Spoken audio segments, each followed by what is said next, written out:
Sakina, you can try sharing.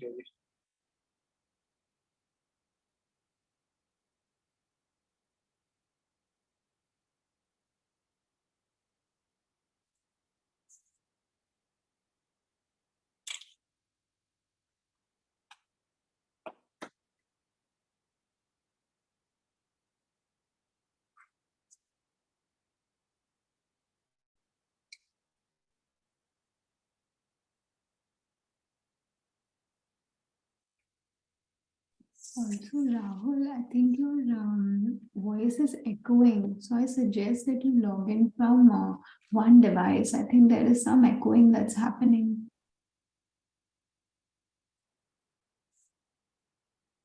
Is it all right now? Yeah. What about me, Rahul? Is it clear? Can you hear me clearly? Yes. Yeah, very clear. Shubha, how are you? Good, sir. How are you? Good, I'm good.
Hello, Rahul.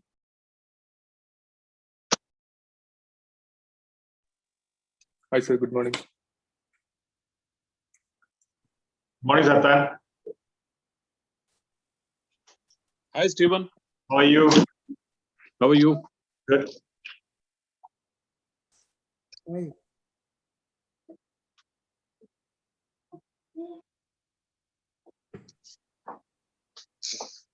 Good afternoon, Santan. Hello, good afternoon. Can you hear me?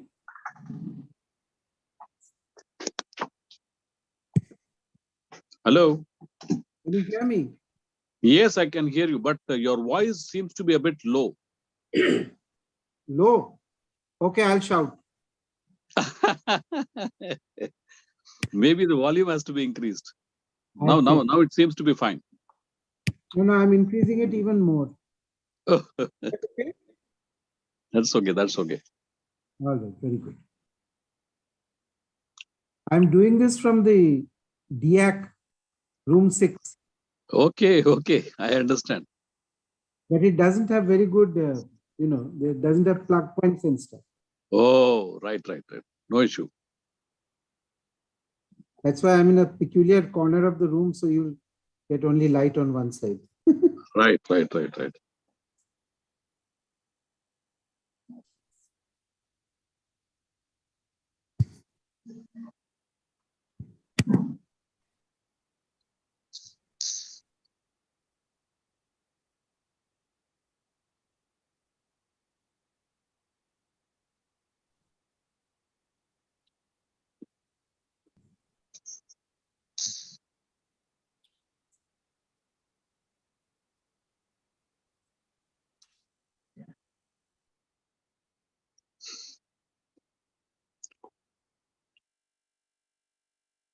This is Delhi Arbitration Center.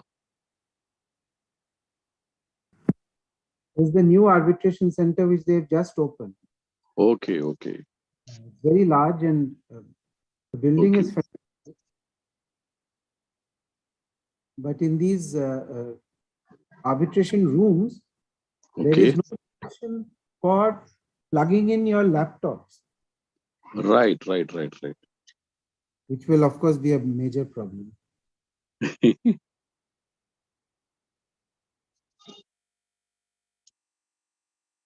person who seemed to have designed this room hasn't visited one of the arbitration centers like Maxwell or It IIC. happens that way. The person who designs and the person who uses are totally different, and they don't match. Yeah. When do you wish to start? In a minute. Okay. How many are there, Rahul? Any idea?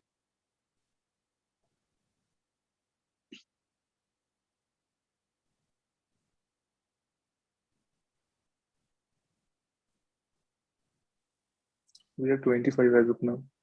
Right. Maybe in few seconds we will start. Yeah.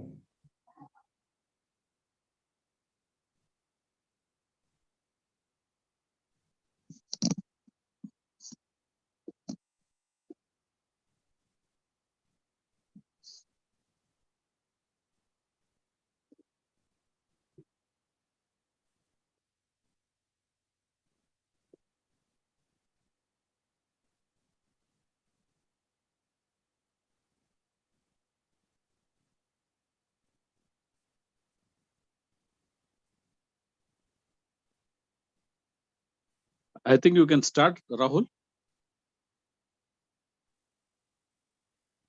Good morning, good afternoon, and good evening to one and all present here, joining us from across the globe to effectively learn and contribute to this second virtual lecture on Constitutionalism, Rule of Law, and Fundamental Rights, a review of 2022 and the challenges in 2023, which is organized by the Society of Lawyers in India. I am Rahul Kumar, your co-host for today, along with Shubha Yadav. I work as an advocate with Sarvada Legal, a law firm based out of Delhi, specializing in dispute resolution and international trade. Shubha is a lawyer practicing before the Honorable Supreme Court of India. Before further ado, I formally invite Mr. Jaideep Gupta, a seasoned lawyer and a designated senior advocate practicing before the Honorable Supreme Court of India, to kickstart the proceedings by addressing the gatherings and giving the welcome address. Mr. Gupta, over to you. Thank you very much, Rahul. The Commonwealth Law Conference of 2023 is round the corner and will start in Goa, the lovely seaside state of Goa in India, on 5th of March 2003. And in the warm-up to that conference, I have the pleasure of welcoming delegates and those who will be delegates in the upcoming conference. This particular program is being organized by the Society of Lawyers of India, conveniently shortened to SOLI, as you will realize from the rest of my talk, who is the inspiration behind this organization. And also the Commonwealth Lawyers Association Australasia Hub, on the topic which Rahul has already mentioned to you. SOLI, or Society of Lawyers in India, the organization, is inspired by one of our most illustrious lawyers who passed away in 2021 during the pandemic, Mr. Soli H. Sorabji. This society came into existence at the initiative of Mr. Santan Krishnan, who is with us today, and as its objectives the upholding and promoting of the rule of law, promoting legal education, and undertaking legal research, and to establish fraternity amongst lawyers and lawyers' associations, amongst others. We are very happy to associate ourselves with the Commonwealth Law Conference of 2023 and with the Commonwealth Lawyers Association around the world, who will, we hope, attend this conference in large numbers. The speaker today is, of course, a vice president of this organization and is in charge of the Australasia Hub at this point of time. A couple of words about Mr. Soli Jahangir Sorabji, the inspiration for this organization, who was born in 1930 and passed away in 2021. He was twice the Attorney General of India. He was a Padma Bhushan, which is the second highest civilian award in India, which was conferred upon him for defense of freedom of expression and the protection of human rights, particularly in the aftermath to the emergency of 1977. He has a wide footprint, if I may use that expression, around the world, having been part of Transparency International, having been a special rapporteur of the UN Human Rights Commission, having been a member of the Permanent Court of Arbitration at Hague, and of course, having been a vice president of the Commonwealth Lawyers Association and the International Law Association as well. He, of course, has to his credit several path-breaking decisions of the Supreme Court of India that today define and uphold the Indian Constitution, and was himself a multifaceted personality who had tremendous interest in jazz and could play the clarinet beautifully himself. The conference itself will end with the second Soli Sorabji annual memorial lecture, which will be delivered by the Honorable Chief Justice of India, Dr. Dhananjay Chandrachud, towards the ending or closing sessions of the conference. I do not wish to take up the time of the speaker, as we are very eagerly looking forward to his presentation for the day. And with those words, welcome again to this event. Thank you.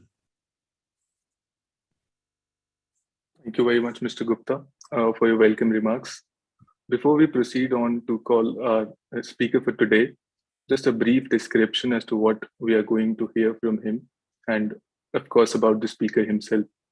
So the topic of discussion which we have today holds a great significance, being a concept embodied in the grand norm, which is across all the jurisdictions which the speaker would be touching upon today. It would be interesting to hear a speaker who would bring diversity to the topic by touching upon various jurisdictions and reviewing the happenings that kept various jurisdictions in news across the timeline which we are discussing today. Some countries were in news for the tussle between the executive and judiciary, while some remained the mainstream topic of news for economic and financial crisis that surrounded those nations. With all these happenings taking the mainstream news, it would be interesting to understand how the courts, the governments reacted and acted towards upholding the constitutional norms, the basic rights of the people, leading to the fundamental rights and their protection therein.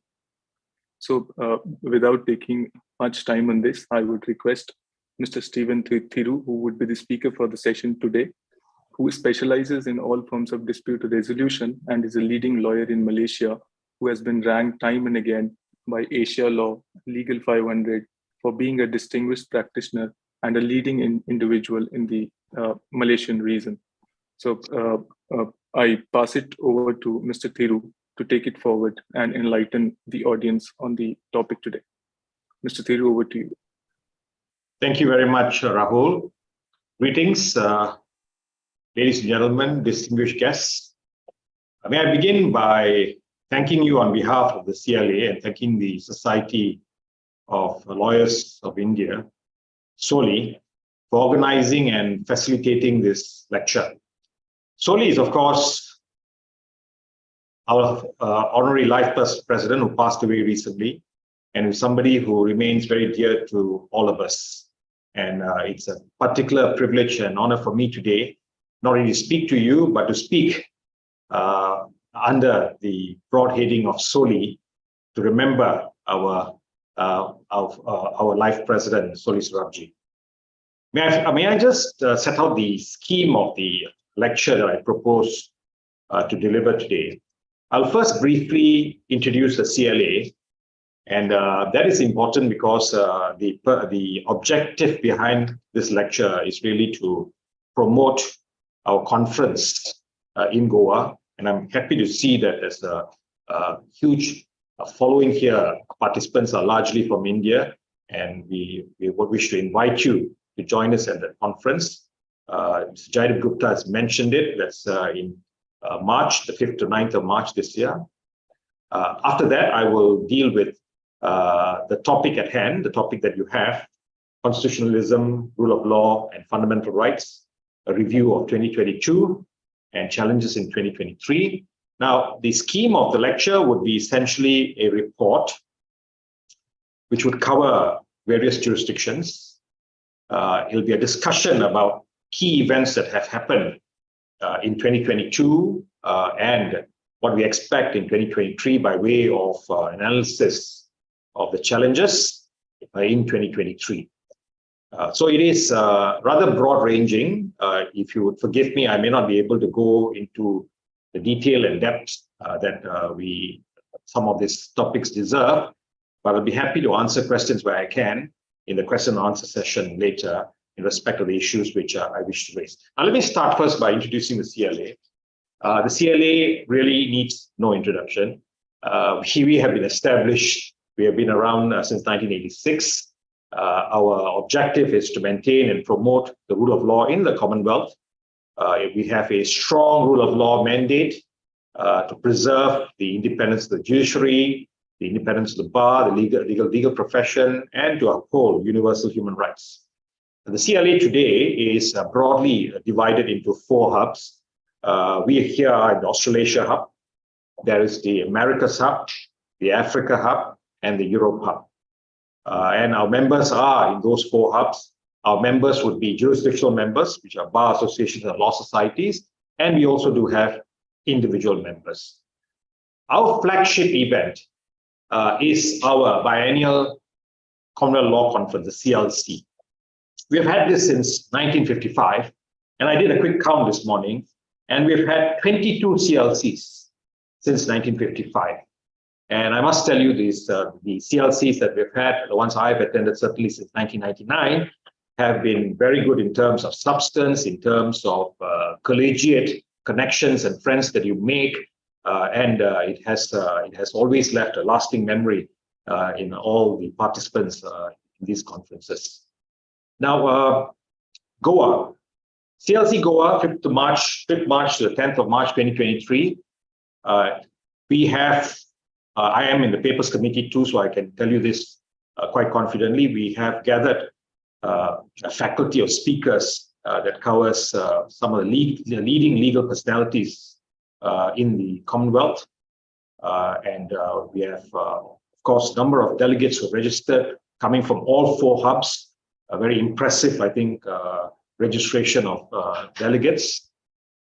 We are going to be dealing with contemporary issues, and they will be broadly in 5 business sessions. There are at least 3 keynote addresses. 1 keynote address on the independence of judiciary, which is something that I'm sure is close to all our hearts. Mr. Jaideep Gupta mentioned on the final day of the conference, we have got the 2nd Soli Sorabji Memorial Lecture.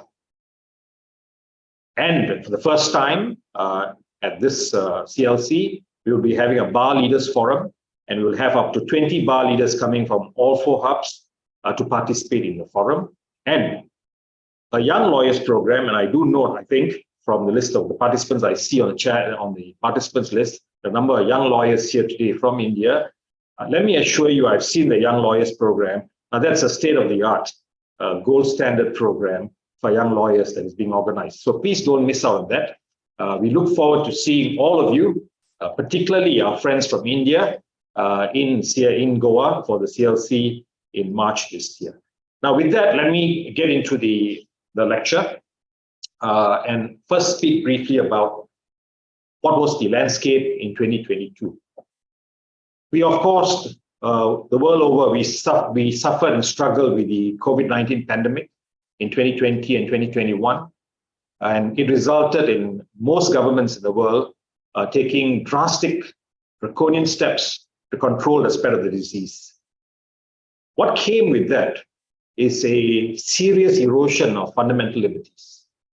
It has been said there were many, many sad casualties of COVID-19 in 2020 and 2021, and the rule of law was one of those casualties. We are now told that we are in the post-pandemic era, 2022, and now in 2023. And what we have now is, when one surveys the landscape of the different jurisdictions and where they were during the COVID pandemic period, and now coming out of COVID, is a massive struggle to restore the rule of law. It is being really stymied by governments, executives within the governments, who have become addicted with the accumulated and unchecked powers that were granted to them during the COVID period. Now, what that has resulted in, and it's something that's very familiar to us, lawyers coming from the common law world, and in many of our jurisdictions, certainly in India, where we have a written constitution, broadly based on the Westminster scheme of separation of powers. I say broadly because it differs in application, we know that. Now, what we see now is a shift in the balance of power in governments. We have today an over-dominant executive within the scheme of separation of powers, and with that, the somewhat subordination of the other 2 organs of government, the legislature and the judiciary. Now, that has been the challenge in 2022. A challenge to restore balance, a challenge to come back to the parity that we had pre-COVID in a system of separation of powers, where each organ would operate within their own scope. There would be overlap, but no one organ would over-dominate the other. But that, I think, is the problem today we face with executive dominance. Now, let me get to what I think is broadly 2 categories. When we look at a survey of the jurisdictions, and I'm going to look today rather briefly at about seven jurisdictions. And I will leave it to you after you've heard the report that I have, the observations I make, and the analysis that I have arrived at as to where you would fit these jurisdictions in these two broad categories? Have they descended into authoritarianism, authoritarian government, where in these nations where there is a complete breakdown of democratic government and constitutional safeguards?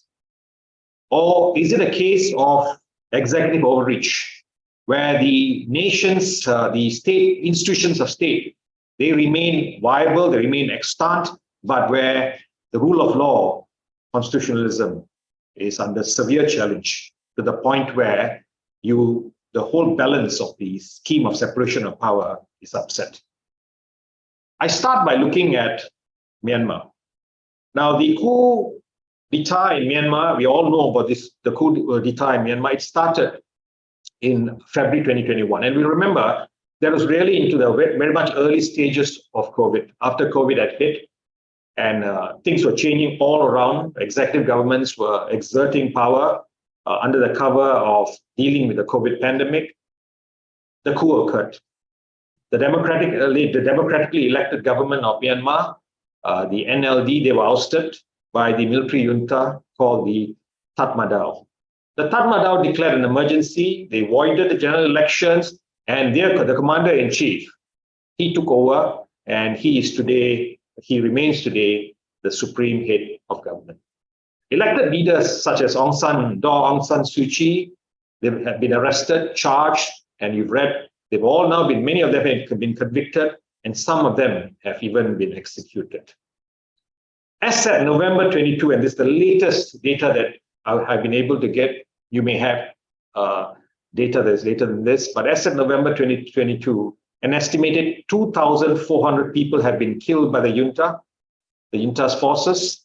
Over 16,000 pro-democracy supporters have been arbitrarily detained. That's a report by the Human Rights Watch early this year. So what we see in Myanmar is a complete dismantling of democratic government. It's been replaced by a military authoritarian government that continues to oppress the civilian population. And it's happening even as we speak. Myanmar had a constitution. If you recall, Myanmar it's a former colony of such common law roots, very close to India in the sense that the courts used to cite the judgments, the Supreme Court judgments, Indian judgments. I myself have seen Indian law books in Yangon. All of that is gone. That entire system of separation of powers and fundamental liberties has been abrogated. In another report by Amnesty, in the state of world human rights, it's been said that murder, including of children, is widespread. The use of torture against detainees, including sexual violence, is widespread. Freedom of speech has been restricted to the point where criticism against government is criminalized, and there is ad hoc interruption on internet facilities and telecommunication facilities to curb the free expression of speech. Now, the lawyers. I wish to speak about the lawyers because the Bar Association of Myanmar has been dismantled. It has effectively been taken over by the junta, and they now appoint lawyers. And what happened to the lawyers? Since April 2020, you've had arrest of the lawyers who have been defending these activists. They have been arrested under this provision called Section 505 capital A, which is rather incredulously also referred to as the catch-all provision, because obviously it does catch all. Lawyers say that judges in the special prison courts are under scrutiny. Many believe judges are unable to independently determine verdicts because they are decided for. It's decided for them in advance by the junta. And lawyers have told Frontier of Myanmar, that every case is observed and activists are found guilty and sentenced regardless of the evidence. You have a complete breakdown of the rule of law in Myanmar. Now, before I deal with the international responses, I wish to inform you that when the coup broke out, and sometime in 2021, and indeed I think even early in 2022, as part of an international group, the CLA, we reached out to the lawyers in Myanmar. It was very difficult because they didn't want any form of publicity about it. They wanted their names to be kept secret because obviously if it became public, they would be targeted. And we spoke to them. And what we had was an incredible story of the legal profession. We had young lawyers in Myanmar with very little in terms of court skills, turning up in court to defend these people, whether they are people who are protesters or any civilian members of public who have been arbitrarily arrested, they would turn up. Now, these lawyers previously were doing transactional work. They were doing what you would call your high street conveyancing work. No clue of what happens in court, no clue of what to ask of a client and deal with the client. That was the dilemma that they had, but they had courage. They wanted to stand up. They wanted to fulfill the role that is fulfilled by us when we call our profession a noble profession, an honorable profession.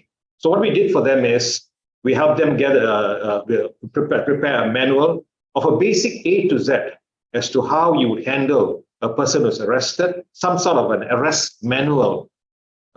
It may not apply, or it would not have completely applied in Myanmar, but just a guidance as to how to deal with clients, how to deal with the family of clients, what you do and don't do in court, and we gave it to them.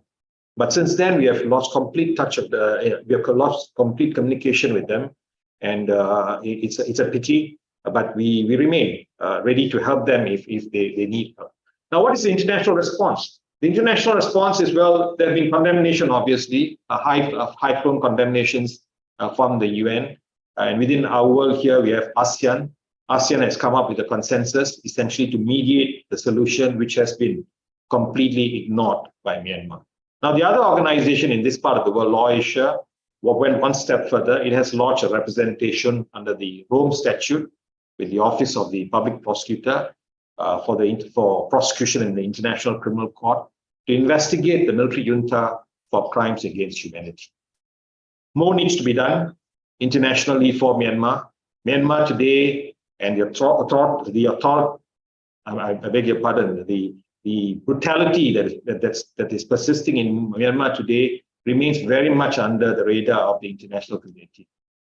This will encourage other authoritarian regimes who could discard the rule of law with impunity in our part of the world. And that takes me to the next hotspot in this part of the world, which is Afghanistan. We had the Taliban government fall in 2001, and they had a constitution in 2004, constitution which had a scheme of separation of powers. Then the NATO forces withdrew in May of 2021. The Taliban launched a fresh offensive, and today they have the reins of government in Afghanistan. The Taliban, as you know, they practice an extreme form of Islam. And that extreme form of Islam is part of public life, is part of life in Afghanistan today. In September 2021, the Taliban announced that the 2004 constitution would be rejected and a new constitution will be drafted in 2022. To date, that has not happened. Now, what has happened is, and you have these reports, since 2021, we have reports of atrocities being committed. And this is not something that was totally unforeseeable insofar as the international community are concerned. Thousands of Afghanistan, certainly those who are academics, journalists, lawyers, judges, have all been put in peril in Afghanistan. And what is happening today is, right, the Taliban leadership is entirely comprised of men. Women are not allowed to participate in government at any level or hold any senior positions in civil service, including judges. And you remember pre the Taliban time, you had women who were judges, and women are actually barred from holding most type of jobs. And in fact, women are even today barred from secondary and tertiary education. The Taliban and their armed actors have been responsible for numerous targeted killings. And I think just 2 weeks ago, you had a former member of the legislature, a woman, who was struck down. And these attacks have been targeting human rights defenders, women's activists, humanitarian and health workers, journalists, a whole host of people who would be considered to be persons who would dissent from the Taliban group. Next. Again, what's the international response? Well, it's there, almost negligible. It has very much, again, fallen under the radar. The Taliban government today operates with full impunity, and nothing much is being done. And look at what Human Rights Watch said in 2023. Like-minded governments with concerns about Taliban's human rights abuses, including those that have committed those who have committed to having a feminist foreign policy, have failed to adopt a common and sustained multilateral position and strategy for pressuring the Taliban to change its conduct. That is scathing criticism of, again, a complete failure by the international community to exert the rule of law. We must continue to watch what's happening in Afghanistan, in this part of the world. The bar in Afghanistan has gone completely incommunicado. We have been trying to reach out to them, but that has not been possible. But Afghanistan, Myanmar should not go under the radar. Of course, we have today the war in Ukraine, and that somewhat takes the headlines in most part of the world. But unfortunately, I think much of the world has forgotten about what is happening in Myanmar and is happening in Afghanistan. So those are the extreme cases that you may well say falls under my first category, where you have authoritarianism reigning, a descent into it, a lurch into it. Now, then you have possibly borderline cases where it is something between authoritarian government and executive overreach. And this is the judicial crisis that happened that has happened in Kiribati, but pronounced as the Kiribati, in the South Pacific, where a particular Judge David Lamborn, was targeted. Now, why he was targeted, I think, is because his wife is the opposition leader in the Kiribati. But what happened was, during the COVID period, he went back. He's an Australian. He went back to Australia. He was not permitted to come back. And then they changed his terms of engagement. They wanted to change his tenure, rather, as a judge to a fixed term contract. And a legislation was passed to that effect. And he was told that he could only come back if he consents to his tenure as a judge being now a fixed term tenure. The matter was litigated, and the Chief Justice in the High Court of Kiribati, a gentleman by the name of William Hastings, he decided against the government of Kiribati. He ruled that the legislation was unconstitutional, and he allowed Judge Lamborn to return. Then the Chief Justice was targeted. He was suspended over an article he authored called A Personal Journey Through the Rule of Law in the South. Justice Lamborn then returned, and there was an attempt to deport him. The Court of Appeal of Kiribati, consisting of 3 foreign judges, and they have this on their rolls in the Court of Appeal, foreign judges, they ordered that the deportation be stayed, heard the appeal by the government against Chief Justice Hastings' decision, striking down that legislation as unconstitutional, and upheld the decision of Chief Justice Hastings. Now, before I deal with the fact that the 3 judges then got suspended, again, as part of our mandate in this part of the world, the CLA, we wrote to the courts in Kiribati and asked for the right to hold a watching brief or to observe the proceedings in the Court of Appeal. So we were there. So we were actually there to watch what actually happened in the Court of Appeal, and I actually held watching brief for the CLA at those proceedings. Must tell you that the Court of Appeal handled the matter very properly. It was very difficult for them because the lawyers representing the government of Kiribati were very aggressive in the positions that they took, but they handled themselves admirably in the way they handled, in the way they decided the case. And the decision came, I think, some 2 weeks later, upholding Chief Justice Hastings, and lo and behold, they then get suspended, and Justice Lamborn is issued a fresh deportation order, which he's facing at the moment. October 2022, the Kiribati government appoints its Attorney General as the acting Chief Justice. Now, this is 101 separation of powers. You cannot have your Attorney General also be the head of the judiciary. The Attorney General belongs to the executive. So that is the problem in the Kiribati at the moment. There's been a tribunal was established to remove Chief Justice Hastings. He duly resigned, saying he will have nothing to do with that. He will not recognize the fact that he can be tribunalized. early this year, the Executive Control Parliament of the Kiribati, they looked into the findings of the tribunal and they have removed Chief Justice Hastings from office. In the meanwhile, you have Justice Lamborn facing deportation proceedings. Now, it's an important thing to note here, and after I give the internal response, I'll make a comment on that. Well, the UN Special Rapporteur on the independence of judges and lawyers, Diego Garcia Sayan, said, and I quote, "The attempted deportation of Justice Lamborn is only the latest in a series of measures by the government of Kiribati that interfere with the security of tenure of the judge and undermine the independence of the judiciary."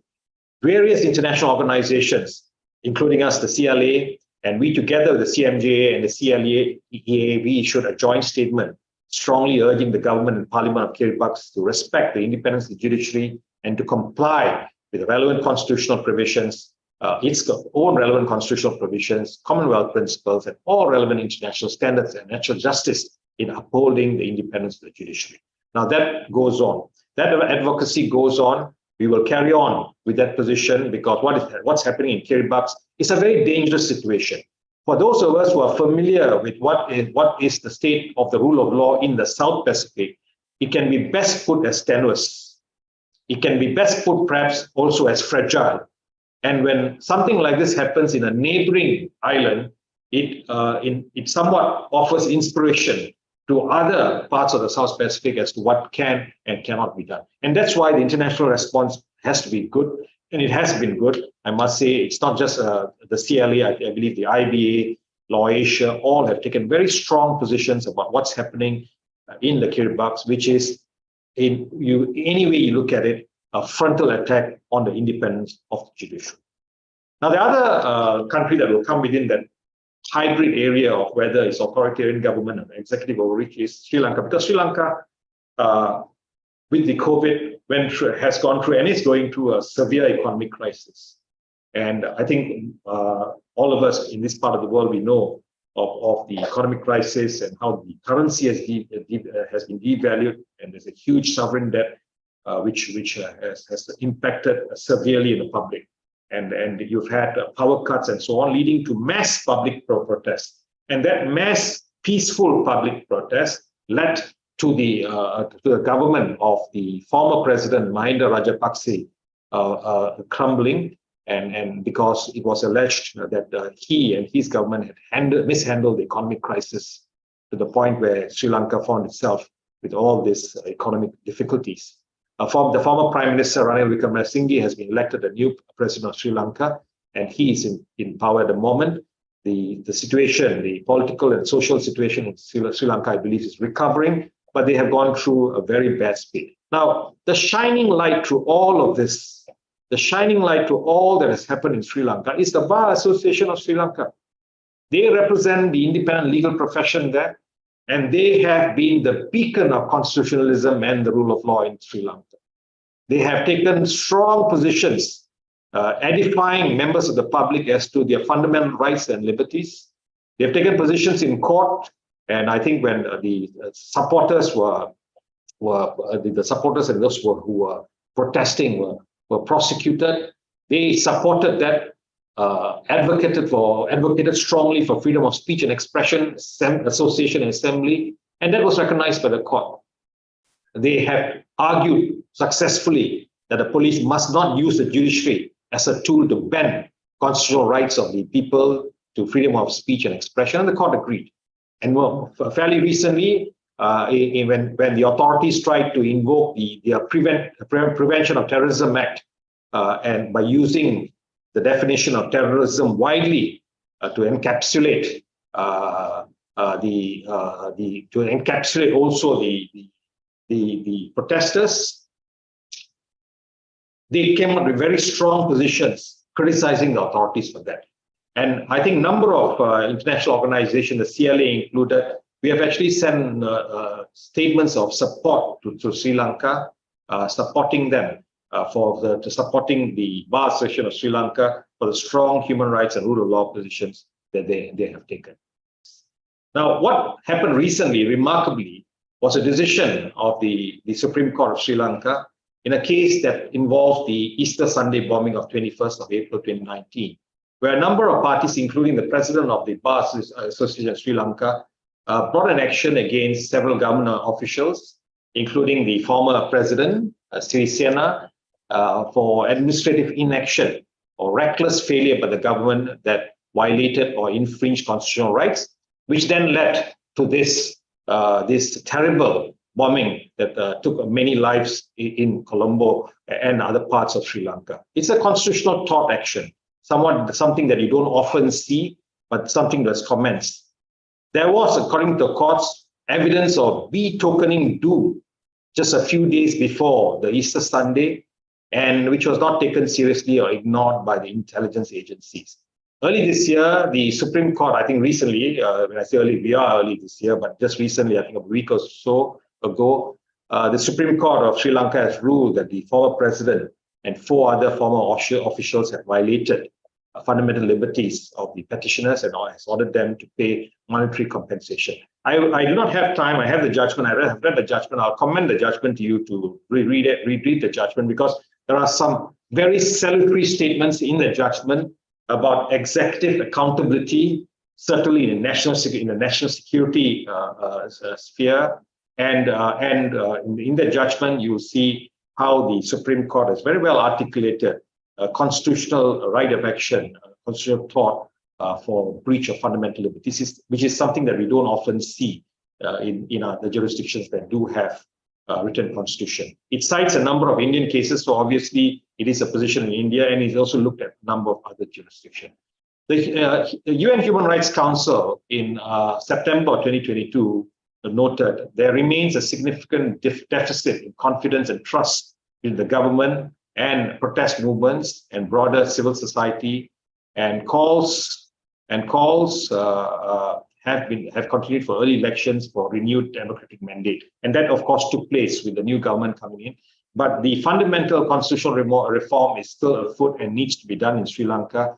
And for that, we have also, on the part of the CLA, we stand ready that if the Bar Association of Sri Lanka needs assistance, then we are quite prepared to look at the resources that we have within the CLA, the expertise that we have to help them in their constitutional reform journey. Next, very quickly on Hong Kong, I think Hong Kong, we know that the national security law is another law that came in during the COVID period. It has created certain offenses, new offenses, which are, and we must be very clear, although this law is called the Hong Kong National Security Law, it's a law of the People's Republic of China. It's Chinese law, actually, on safeguarding national security in Hong Kong. And it creates now these new offenses of secession, subversion, terrorism, and collusion with foreign or external forces, which is punishable by life imprisonment. When there is a conflict in local law or national security law, it has been, the law provides it's the national security law that prevails, and it's Beijing that has authority to interpret the national security law. The Hong Kong's chief executive appoints judges to hear national security cases. So there's been a lot of debate about the law. The law is now being applied, and there's much concern about the way it's been applied. Concerns came about in a case called Lai Chi Hing, where the Court of Final Appeal ruled that it had no jurisdiction to constitutionally review the national security law.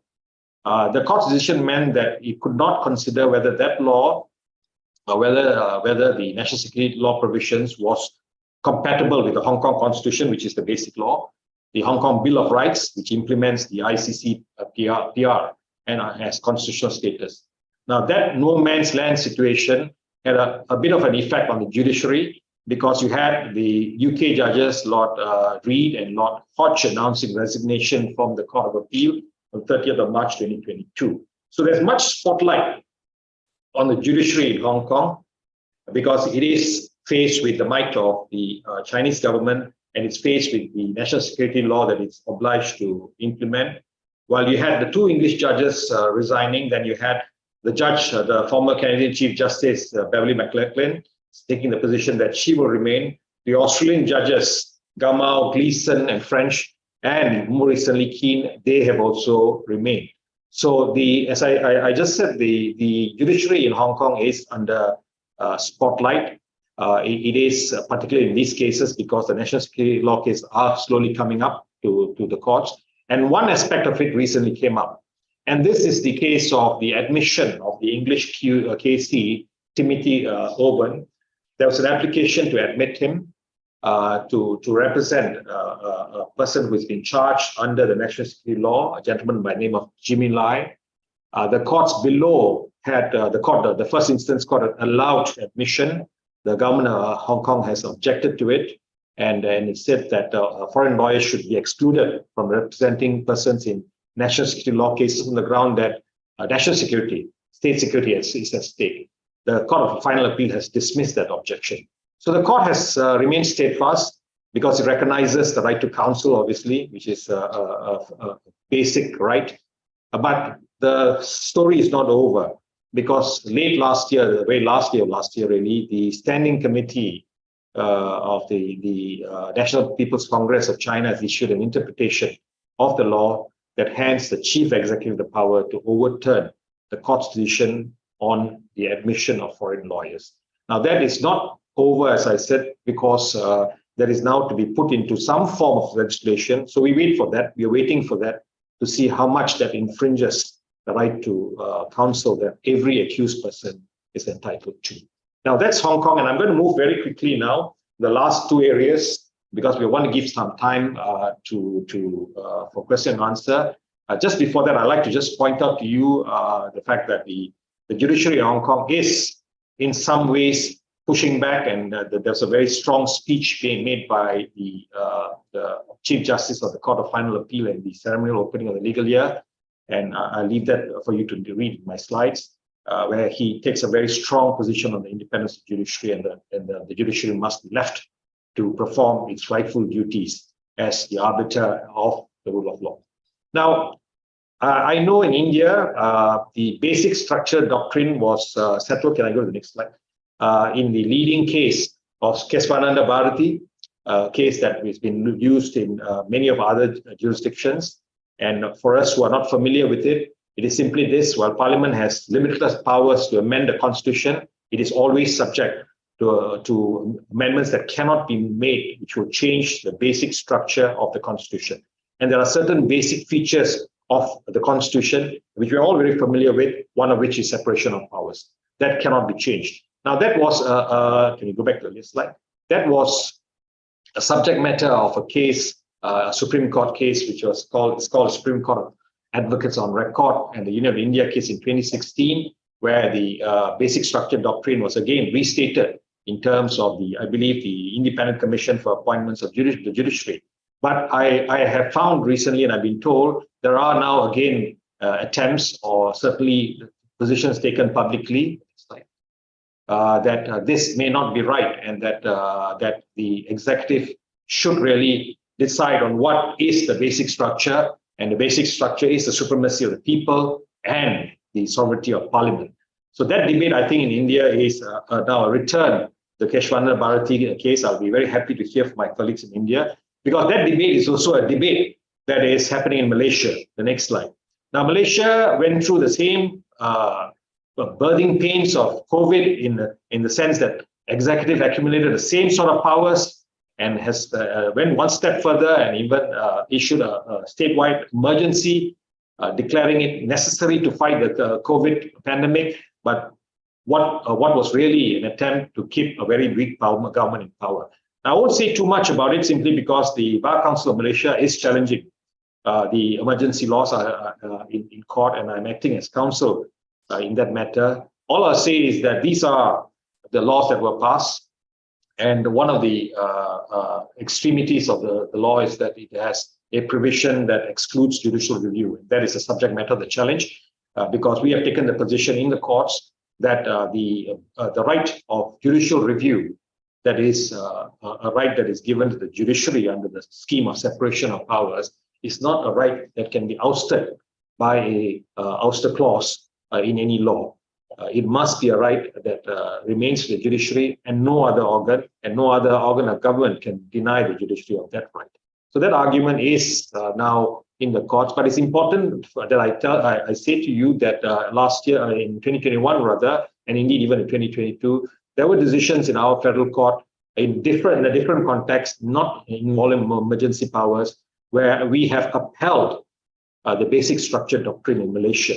And I will say this also, in all of these cases, the leading Indian authorities on the basic structure doctrine were cited and approved of by our courts. And that has been the basis on which we have upheld the basic structure doctrine in Malaysia. Two other things about Malaysia is, and one is actually something that has happened last year, there were attacks on our judiciary, and this was all over the now infamous case of our former Prime Minister was going to the courts. And when that case was in the final court, the federal court, attacks were made against the judge of first instance, alleging corruption, and we had an overzealous anti-corruption commission who tried to investigate him, and the bar criticized that. The judiciary came out strongly to say that that is not the way in which the executive should conduct itself, faced with these spurious allegations made against a sitting judge. Now, when that fell on deaf ears and nothing happened, the Malaysian bar organized a protest walk by our members in support of the independence of the judiciary, and the CLA. We were there on the ground on an observer brief. We were invited to observe and prepare a report. And I must say that at the recent ceremonial opening of the legal year of Malaysia, the president of the Malaysian bar singled out the CLA and thanked the CLA for holding the observer brief during the protest walk. The Chief Justice in that same occasion spoke very strongly about the independence of the judiciary, but the independence of the judiciary in Malaysia remains in the spotlight, particularly because the Najib Razak, our former Prime Minister's case, is still going through the courts, and much attacks are being made on the judiciary, coming not necessarily from the executive, but from his supporters. And it's important that we in Malaysia stand with our judiciary. I will conclude now, and by leading by maybe setting out some of the things that I think are important to bear in mind going into 2023. Now, we see perhaps in different degrees violation of constitutionalism, the rule of law, and fundamental liberties, and some of them have been legitimized under laws that give the executive enormous powers over and above the powers that are confided in the legislature and the judiciary. The scheme of separation of powers in government, even in its accepted form, is naturally tilted heavily in favor of the executive. And it's always said that it is necessary that the check and balance must come from the other organs of government, not necessarily legislature, because the executive also controls the legislature. So the balance really comes from strengthening and preserving the judiciary. The independence of the judiciary must be beyond question. And whenever the judiciary is attacked, that must be a clarion call, indeed, for the independent bar, independent profession, to stand up with the judiciary to defend its independence. And that's where it's just not about the local bars, but also the international law organization. So the CLA has time and again stood with different bar organizations in their fight to defend the judiciary. Whether it's Malaysia, we have done that with Malaysia, we have done that in so many other jurisdictions where we have written support letters, we have come out with statements extolling the virtues of and the importance of strengthening, preserving, promoting an independent judiciary. We know that it is only an independent judiciary that is a proper check and balance on the executive, and that would engender public support. Now, but enforcing constitutionalism and the rule of law cannot be just in the hands of the judiciary. Let's not forget, as members of the bar associations, we are also enjoined to uphold and promote the rule of law without fear or favor. So we have a responsibility not only to take those positions, but to educate the public on the importance of constitutionalism, the rule of law, and why the judiciary must remain independent. Again, the Bar Association of Sri Lanka is a good example, and certainly the Malaysian Bar is also a very good example. International organizations, the UN, I think must play a more stronger role, a more prominent role. They must work with us, the international organizations. I find that in many cases, we work somewhat separated in silos. We take positions when others are taking the same positions, not realizing that if we take common positions, speaking with one voice, it has that much more force and effect in terms of the oppressor on the other side who is bent on trampling or transgressing the rule of law.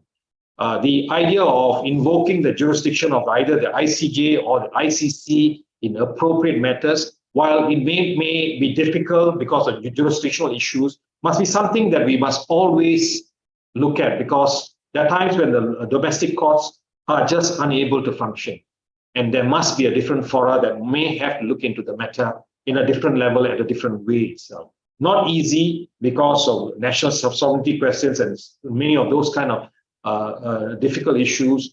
But again, keeping our mind open that when we are faced with this kind of challenges to the rule of law, maybe just having a textbook way of resolving this may not be the right answer. But finally, ultimately, it lies in the hands of members of the public. And this is what the former Justice of the Supreme Court of England and Wales, Johnson Sumption, said, when a society loses their liberty, it is not usually because some despot has crushed it under his boot. It is because people voluntarily surrendered their liberty out of fear of some external threat. Historically, fear has always been the most potent instrument of the authoritarian state. This is what we are witnessing today. He spoke at a time when the pandemic was at its height, that people should be members of the public should know, should be educated, that their liberty is precious. They must hold on to it, and it is they that defend their liberty with, of course, the independent bar and the judiciary. They should not easily give it up simply because they feel that the state is all-knowing, able to protect them, when the state today, in many countries, because of executive influence in state and overweening executive influence, has become the very transgressor of what they ought to be protected. Thank you very much.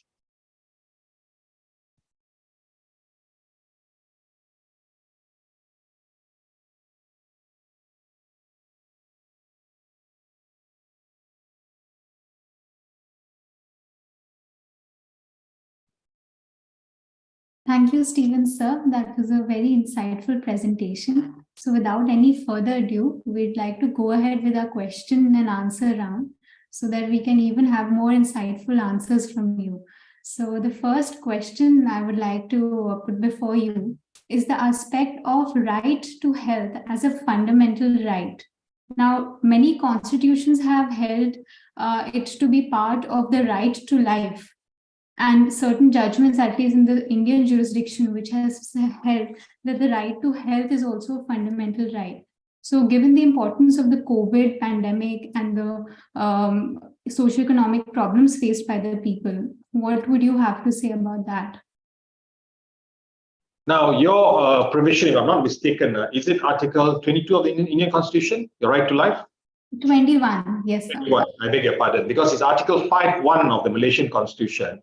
And it is the right to life and livelihood. It's just not the right to life. And our courts have said the right to life and livelihood is just not mere existence, that the provision is capable of dealing with the whole or plethora of different situations, including the right to health and the right to proper health facilities. And I know of cases where that argument has been taken. Not easy because there are other intervening, of course, factors. But I don't see any reason why the right to life and livelihood should not also encapsulate right to health and the right to proper health services provided by the government. Rightly so. I'd also like to request the audience that in case they have to answer, ask any question, they can just let us know so that we can also allow them to do so. Meanwhile, I'll keep on asking questions that have come to us through you and by us. So now the next question is that you've talked about the role of freedom of expression, access to information and media freedom, and their justification. In light of certain misinformation that also may happen during the state of emergencies, what are the kind of mechanisms which the state or the judiciary or the actors, non-state actors as well, can implement for such problems not to be there? That's a very good question, because I think in almost every jurisdiction, there was some semblance of misinformation during the COVID-19 pandemic. And that misinformation led to a lot of anxiety, public anxiety, and with that, other public concerns for the authorities. Now, what we had then was the classic using of a sledgehammer to crack a nut. They came up with a whole host of anti-fake news laws, right? Anti-fake news laws. So that's also one of the laws that were made under our emergency provision. It went beyond the remit of just dealing with this category of misinformation. But again, is the point I tried to make earlier. This is where the executive is given free hand, and particularly in an emergency situation where it's unchecked by Parliament to make laws. And it sees that the law can be used to kill two birds. It can be used to deal with fake news, and it can be used to also stifle legitimate criticism of its handling of the COVID-19 crisis, to the point where the law just did not deal with fake news, which I think many people could really identify and say, this is really the problem that we have. But the law was overbroad, extended to the point where it insulates the executive from any form of criticism in its handling of the COVID-19 crisis. So that is the problem that we have. So Shubha, the dilemma, I think, and I think many jurisdictions are struggling with this, is where to draw the balance. Where to draw the balance as to what is legitimate criticism of the handling of the crisis or complaints by members of the public in relation to the pandemic, and pure misinformation, mischievous, absolutely mischievous misinformation to cause public alarm. Where is the balance? And I think the difficulty has been, and I don't believe I've seen anywhere, any jurisdiction coming up with a proper balance. What I've seen is, at least in 2-3 jurisdictions, the balance going the other way, tilting it in favor of the executive, curbing all forms of criticism. Yes, sir. Thank you. So another aspect has been data protection and privacy, which has been a very vital subject during the COVID times as well, with government also trying to cross the line, they say sometimes, as to collecting data of citizens, maybe in sometimes unwillingly also or unknowingly. So in these situations, what are the guidelines that the states have come up with to tackle with this borderline issue of the privacy concern? I can't actually recall of any particular guideline that they've come up with, but I do know that this was again another aspect of executive overreach under the cover of COVID to accumulate information that the executive would not otherwise have access to, that the executive would otherwise be prohibited from having access to. But that has changed because using the COVID cover, it has been done. I think, Shubha, if challenged, the answer will really lie in our respective constitutions. That freedom of information, well, we, like the Malaysian constitution, doesn't really have an explicit provision on freedom of information. We do not have that. So we really need to look at other fundamental liberties to protect our right to information, or our preservation of information and data, if you like. I would think that is the same approach you would take in terms of dealing with these kind of overreaching, overextending guidelines that actually extend into our privacy and extract information that the government has no business extracting. Right, sir. In fact, India itself has a bill in the parliament which is pending, which is the much debated data protection bill. So, I mean, in cases of these emergencies, it's very vital to, have these measures in place as well. So one more question is that with the reduced court operations and that having a direct bearing on the access to justice by not only the citizens, but also people who are stuck in a country, such as refugees or people who don't have nationalistic perspectives, etc. So in these cases, how the operation of the judiciary was affected during the COVID times, and what led to such happenings? If you can throw us some light on that. Yes, I can, because the CLA did organize, I believe, 1 or 2 sessions dealing with access to justice and the way in which the administration of justice was able to function during the COVID period. Now, I can tell you, the reports are mixed. We had some jurisdictions that very quickly transformed into an online platform, and they gave promise, or they took on cases involving refugees on an urgent basis. They were prioritized. Priority was given to those cases, and it was done online. They were able to do it online. And I know of jurisdictions, I believe in Bangladesh, which almost overnight changed its tinderbox paper court system into a digitalized system, and were able to offer access to justice, not only to refugees, but to anyone. In Malaysia, it took us something like 7 weeks after the COVID pandemic hit. So the pandemic hit us sometime in early March. And I remember by mid to the 3rd week of April, we were already back in court on online proceedings, and it's been seamless. So that's the case in some jurisdictions. Now, I was recently in Fiji, and Fiji is an example of the problem you mentioned, because they were not able to move to an online platform, and they still have not done so. So their system came to almost a grinding halt, a complete grinding halt, because of all the COVID restrictions that set in. So I was able to actually speak to the participants in that conference to say that it is something that was done fairly easily. Of course, there is a cost element to it, but when you look at the benefit of it, at the end of the day, it easily outstrips the cost element, and they ought to be looking at it and explain how it was done. So it is mixed, Shubha. Yes, I believe in those places where the Fijis, where it completely stopped. Of course, there was a complete denial of access to justice in a way that I think is absolutely unimaginable. But there are others which are shining examples of jurisdictions that overnight changed to deal with this, recognizing that access to justice is so critical, is such a critical element of the rule of law, that no country can pretend to say that it believes in the rule of law if it cannot give access to justice. And they did it. So it varies from different jurisdictions, but I think the learning curve is going on. Jurisdictions are learning, more and more are coming on board as they come out of the COVID pandemic. And I'm hoping this access to justice problem, where you cannot have physical hearings, would be solved. Yes, sir.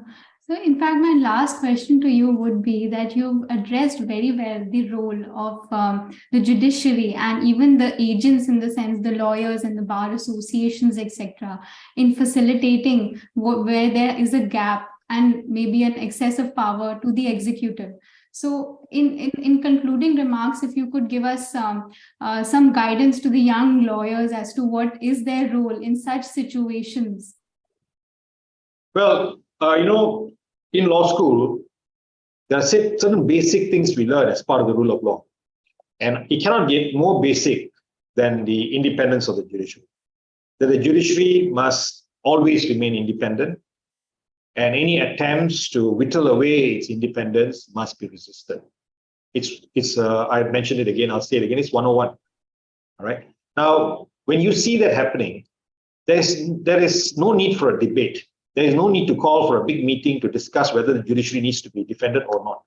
It is your bounden duty as lawyers to uphold that principle. It's regardless of the personalities. It's regardless of the judge you like or you don't like. It's regardless of even of a judge you consider to be, well, not so upright or not. Regardless, it's the institution that you defend. As lawyers, we stand up for that institution without question. In 1988, the Malaysian bar stood with the judiciary. In 2006, we marched for the judiciary, the first march, all right? When there was attempts of allegation of corruption involving the judiciary, we marched, first march. I marched. I can tell you, Shubha, we marched into police officers holding truncheons and water cannons. Water cannons, and we are lawyers. We were dressed like this, marching in open day sun. Why did we march? Not because we wanted the exercise. We marched because we were defending an important principle. Recently, we did that march again. That happened last year, the one I spoke about. So that is not something that you don't need to be bragging about it. It's something that we do as a matter of course, as lawyers who believe in the rule of law. So as young lawyers, don't ever forget that. No need for debate. No need to have a webinar to discuss it. No need to have an Instagram exchange as to whether you do it or not. You will know when the independent judiciary is under challenge, and you should know what to do. Yes, sir. So if time permits, there are some questions that are coming in that we may ask you. So the first one being from Mr. Sachin Salunke, whether independence of judiciary is limited to high courts and Supreme Court because judges are appointed in lower judiciary by state executive. At least in India, this is the situation. So it's regarding appointment. Yes, sir. So the independence of judiciary is less so with the personality or the court, but of the institution itself. So long as you are in a position of a judge and dispensing justice, then that principle applies to you. The principle is the principle that we will defend for you, all right? And it's a defense that you are obliged to uphold. So it doesn't really matter. It does happen. I know that even in my jurisdiction, the lower judiciary actually appointed from the Attorney General's chambers. They are not as judges appointed by the Judicial Appointments Commission, which is judges in the Superior Court. But we regard the judges in the subordinate courts also as enjoying the principle. The principle applies to them. It covers them. Right, sir. Thank you. And so one more question is by Ms. Gunasiri. She asks that, do you think the steps taken by the UN to intervene in the matter of restoration of democracy and rule of law in Myanmar is satisfactory? In your opinion, what action could be taken regionally as well as globally in this respect? I think action has been taken. It ought still to be taken, whether it's satisfactory or not. At this point in time, it doesn't look to be so, because all reports on Myanmar suggest that the military junta are carrying on with what they have done in the past 2 years unimpeded. There have been recently a release of a number of, prisoners, but that's really scraping the bottom, or rather, it's really just the bottom of the barrel, because there's so much more and so many more people who have been incarcerated. Nothing has been done. I think the international focus must remain on Myanmar. There must be pressure. Things are changing as economies open up. Countries would have to trade. Countries will have to depend on other countries. It's different. During the COVID period, we were all insulated. We had to find ways in which to survive within the four corners of our country, whether you like it or not. But things are changing. Things are changing, and there is more opportunity for international actors to prevail on the government of Myanmar or the military junta that A, they should revert to a democratic government, have general elections as soon as possible.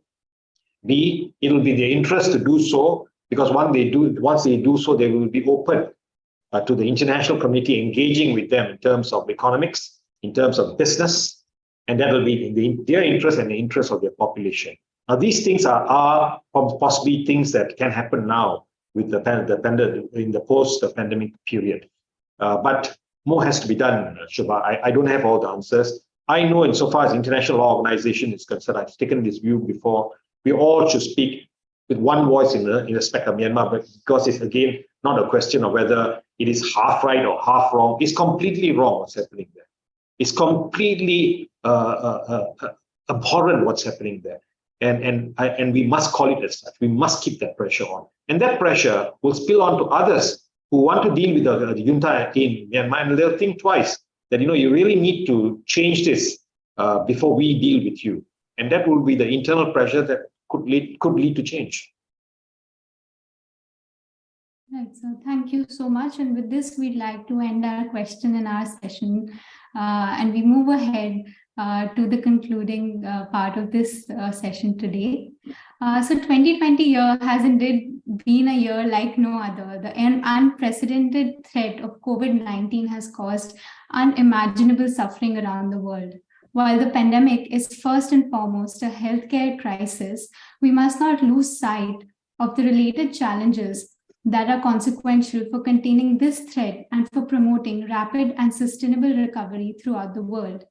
Today's insightful presentation by Mr. Thiru has highlighted the changes faced by multiple states and legislations to restore balance and struggle of rule of law. The rule of law is increasingly understood as a foundational detriment of health, one which underlies all other socioeconomic, political, and cultural factors associated with health outcomes. Law enforcement agencies are an important part of the justice chain and played a significant role in the COVID-19 response. Mr. Thiru has trailed examples concerning judiciary as well as the participation of lawyers who are resilient to respond to the wide range of justice concerns during this time. And I would sincerely like to thank Mr. Stephen Thiru for taking out his time and giving us a very insightful series of events. And I'd like to thank Mr. Jaideep Gupta for also joining us. Mr. Santhanan Krishnan, the reason why we have also collected here today to discuss this important issue, my co-host Rahul, and I would like to really thank all the participants who have participated today. We welcome you and encourage you to participate in the 23rd Commonwealth Law Conference in Goa, India, from 5th March to 9th March to 2023. The theme of the CLC being the Commonwealth Lawyers' Commonwealth Challenges in Uncommon Times, which is more than relevant after today's discussion. So I thank you all.